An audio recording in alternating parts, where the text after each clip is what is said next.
Dezember 2020. Ein Virus hat den Theatern das Licht ausgeknipst. Das mag in Anbetracht von steigenden Infektions- und Todeszahlen sinnhaft erscheinen, für die Zukunft verheißt das aber nichts Gutes. Mehrere Milliarden Euro werden seit Beginn der Pandemie in die Wirtschaft gepumpt, um Umsatzverluste auszugleichen. Aber dieses Geld wird man in den kommenden Jahren wieder einsparen müssen. Wo wird man es einsparen? In der Bildung? In der Kultur? Die Gleichgültigkeit, mit der die Politik in ganz Europa während der Covid-Pandemie mit den Theatern und Konzerthäusern umgegangen ist, hat nicht nur die Künstler überrascht. Nicht von ungefähr wurden unsere Opernhäuser in den Zentren unserer Städte erbaut. Immerhin sind sie Orte des geistigen Austauschs und, wie sie der Regisseur Valentin Schwarz kürzlich in einem Interview genannt hat, Übungsräume der Demokratie.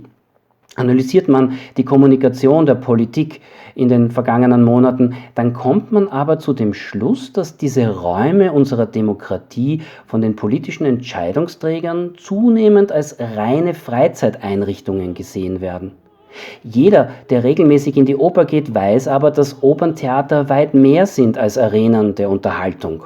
In der Oper finden bis heute alle Kunstsparten zusammen. In der Oper wird das, was uns Menschen ausmacht, verhandelt. In der Oper werden historische Werke auf ihre Zeitlosigkeit abgeklopft und soziale Fragen aufgeworfen. Und im Idealfall werden diese Fragen nach der Vorstellung diskutiert. Nun steht es aber zu befürchten, dass die Oper, diese Königsform des Theaters, in den kommenden Jahren ganz besonders stark zu kämpfen haben wird. Die Oper ist personalintensiv, sie ist nicht billig.